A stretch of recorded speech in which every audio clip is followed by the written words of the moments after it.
News బంగాళాఖాతంలో ఏర్పడిన ఉపరితల ఆవర్తన ప్రభావం తెలంగాణపైన కనిపిస్తోంది. ఉత్తర ఈశాన్య గాలుల ప్రభావం వల్ల రాష్ట్రంలో వర్షాలు కురుస్తున్నాయని హైదరాబాద్ వాతావరణ శాఖ తెలిపింది. దీంతో 3 రోజులుగా వాతావరణం ముసురుగానే కనిపిస్తోంది.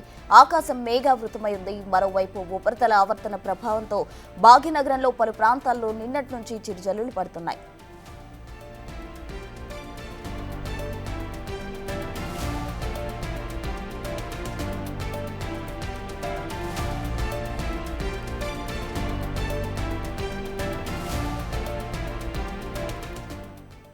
బంగాళాఖాతంలో ఏర్పడిన ఉపరితల ఆవర్తన కారణంగా తెలంగాణలో వర్షాలు పడుతున్నట్టు తెలుస్తోంది. దీనికి సంబంధించి పూర్తి వివరాలు అందించేందుకు మా ప్రతినిధి అంజుమా సిద్ధంగా ఉన్నారు. అంజుమా,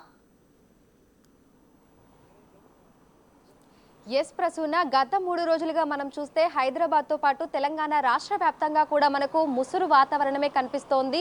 ఉదయం నుంచి కూడా మనకు ఆకాశం అంతా కూడా మేఘావృతమై ఉంటుంది. ఇక అక్కడక్కడ చిరుజల్లులు, కొన్ని చోట్ల అయితే తేలికపాటి నుంచి మోస్తరు వర్షాలు కూడా కురుస్తున్నాయి. ఏదైతే మనకు పశ్చిమ మధ్య బంగాళాఖాతంలో కొనసాగుతున్నటువంటి అల్పపీడనం ఆవర్తనంగా మారటము, దీంతో పాటుగా మనకు తూర్పు గాలులు కూడా వీస్తుండటం వల్ల తెలంగాణ రాష్ట్రానికి వర్ష సూచన ఉన్నట్టుగా కూడా వాతావరణ శాఖ పేర్కొనడం జరిగింది. ఈ నేపథ్యంలోనే గత 3 రోజులుగా మనం చూసినట్లయితే కూడా వాతావరణం ఒక్కసారిగా మారిపోయింది. ఇక మొన్న ఉదయం నుంచి కూడా మనకు వాతావరణం మొత్తం కూడా ముసురుగానే కనిపిస్తుంది. ఉదయం సమయం నుంచి సాయంకాలం వరకు కూడా చిరుజల్లులు, తేలికపాటి వర్షాలే కురుస్తున్నాయి. దీంతో పాటుగా మనకు చలి గాలులు కూడా వీస్తున్నాయి. ఇక తెలంగాణ రాష్ట్ర వ్యాప్తంగా చూసుకుంటే ఈ వర్షాల కారణంగా కొంత చలి తీవ్రత తగ్గినప్పటికీ కూడా ఆ చలి అనేది అయితే మనకు తెలుస్తోంది. చలి గాలుల వల్ల అయితే కొంచెం ఆ ప్రభావం అయితే కనిపిస్తుంది.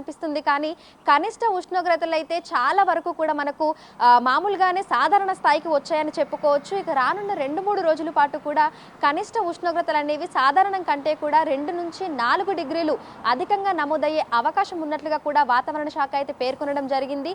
ఇక ఈ రోజు మనం ప్రధానంగా చూసుకుంటే ఉమ్మడి ఆదిలాబాద్ జిల్లా వ్యాప్తంగా కూడా మనకు తేలికపాటి నుంచి మోస్తారు వర్షాలు కురిసేటువంటి అవకాశం ఉన్నట్లుగా కూడా వాతావరణ శాఖ తెలపడం జరిగింది. దీంతో పాటుగా తెలంగాణ రాష్ట్ర వ్యాప్తంగా కూడా ఇదే పరిస్థితి ఉండేటువంటి అవకాశం కూడా కనిపిస్తోంది.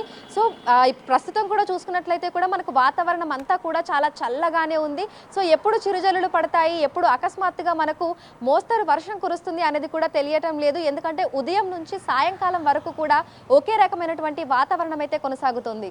అయితే తెల్లవారుజామున చాలా ప్రాంతాలలో మనకు దట్టమైన పొగమంచు కమ్ముకునేటువంటి అవకాశం ఉన్నట్లుగా కూడా వాతావరణ శాఖ తెలపడం జరిగింది.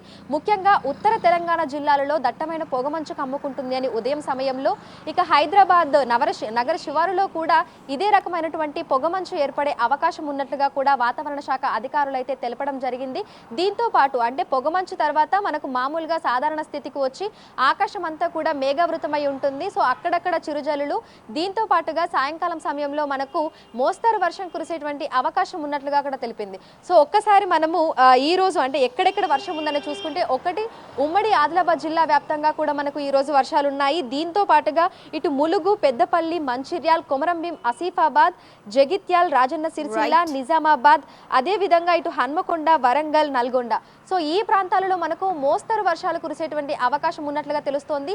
దీంతో పాటుగా రెస్ట్ ఆఫ్ ది తెలంగాణ మొత్తం కూడా మనకు ముసురు వాతావరణమే ఉండి అక్కడక్కడ తేలికపాటు నుంచి మోస్తరు వర్షాలు అయితే కురిసే అవకాశం ఉన్నట్లుగా కూడా వాతావరణ శాఖ అయితే తెలపడం జరిగింది. సో మొన్నటి వరకు కూడా చలికి గజగజ వణికిపోయాము. తెలంగాణలో చాలా ప్రాంతాలలో మనకు సింగిల్ డిజిట్లోనే కనిష్ట ఉష్ణోగ్రతలు అయితే నమోదయ్యాయి. జిల్లాలలోని ప్రాంతాలలో ముఖ్యంగా ఏజెన్సీ ఏరియాల్లో అయితే మనకు చలికి బయటికి రావాలంటేనే ప్రజలందరూ కూడా భయాందోళనకు గురయ్యాల్సినటువంటి పరిస్థితి అయితే ఏర్పడింది. అయితే గత 4-5 రోజులుగా మనం చూసుకుంటే చలి తీవ్రత అనేది మనకు చాలా వరకు తగ్గిపోయింది. ఎందుకంటే తూర్పుగాలుల ప్రభావం ఈ కారణంగా కూడా మనకు చలి ప్రభావం అనేది అయితే తగ్గిపోయింది. సో దీంతో పాటుగా ఏదైతే బంగాళాఖాతంలో ఏర్పడినటువంటి అల్పపీడనం ఆవర్తనంగా రూపాంతరం చెందడము, ఈ కారణాల చేత తెలంగాణ రాష్ట్ర వ్యాప్తంగా కూడా మొత్తంగా ఎక్కడికక్కడ కూడా మనకు ముసురు వాతావరణమే కనిపిస్తుంది. రానున్న 2-3 రోజుల పాటు కూడా పరిస్థితి ఇదే విధంగా ఉండేటువంటి అవకాశం ఉంది. Right, thank you అంజుమా.